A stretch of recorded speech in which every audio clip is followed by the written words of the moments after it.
সিলেটের একটি রিসোর্টে ঘুরতে গিয়েছিলেন কয়েকজন তরুণী। বিএনপি নেতার নেতৃত্বে তাদের আটকে জোর করে বিয়ে দিয়েছে এলাকাবাসী। এমন ঘটনায় সিলেট জুড়ে সমালোচনার ঝড়। প্রশ্ন উঠেছে পুলিশ সহ প্রশাসনের ভূমিকা নিয়েও।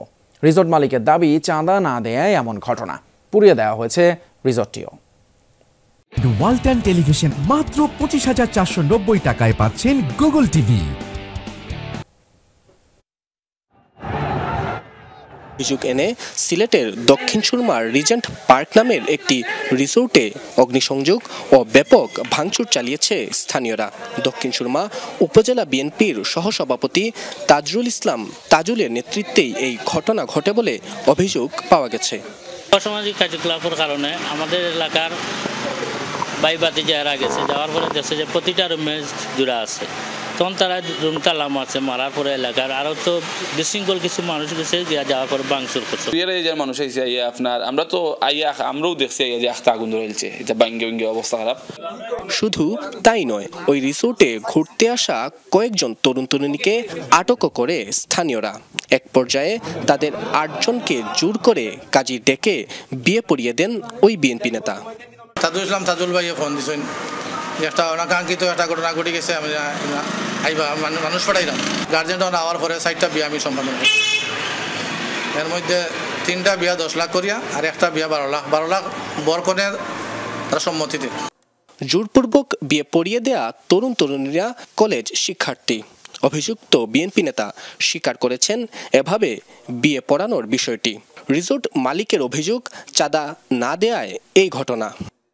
দেখলাম যে উত্তেজিত অবস্থা, ভাঙচুর কিছু হয়েছে, যতটুকু পারি আটকানোর চেষ্টা করছি। পরে পুলিশ প্রশাসনও আসছে। 4টা কাপল মেয়েরা ছেলেদেরকে বিশ্বাস করতেছে না, বুঝছেন, যে পরবর্তীতে তারা প্রতারণার শিকার হবে। পরবর্তীতে এখানে কাজী আইনিয়া তাদের অভিভাবকের মতামতের ভিত্তিতে এখানে সাবিনামা করা হয়েছে।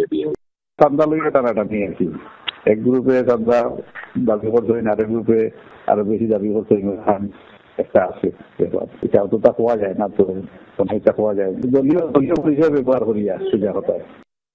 এভাবে একটি রিসোর্টে আগুন, ভাঙচুর ও বিয়ে দেওয়ার ঘটনায় পুলিশের ভূমিকা নিয়েও প্রশ্ন উঠেছে। কেউ যদি জোরপূর্বক কোনো কিছু করে, এখন যার উপরে জোর খাটানো হয়েছে সেই ক্ষতিগ্রস্ত ব্যক্তি যদি সুনির্দিষ্ট তথ্য প্রমাণের ভিত্তিতে যদি আমাদের কাছে অভিযোগ করে, সেটা অবশ্যই আমরা তদন্তপূর্বক আইনগত ব্যবস্থা গ্রহণ করতে পারবো। রাজনৈতিক নেতার ইন্ধন ও স্থানীয়দের এমন আচরণে ক্ষোভ প্রকাশ করেন বিশিষ্টজনেরা। মৌলবাজার পুলিশ স্টেশন থেকে এটা খুব দূরে নয়, আবার দক্ষিণ সুরমা পুলিশ স্টেশন থেকেও খুবই কাছে। তারা যদি রেসপন্ড করতো র্যাপিডলি, দ্রুত, তাহলে আমার ধারণা এই ঘটনা ঘটতো না। প্রশাসন বা পুলিশ বলতে কিছু নেই এরকম একটা অবস্থা যখন তৈরি হয়, তখনই কিন্তু এইভাবে সমাজবিরোধীরা আইন হাতে তুলে নেয়। এবং এখানে যা হয়েছে এটা সম্পূর্ণরূপে একটা জঘন্য ঘটনা ঘটেছে। ঘটনার পর থেকেই বন্ধ রয়েছে রিসোর্টটি। নাবিল হোসেন, যমুনা নিউজ, সিলেট।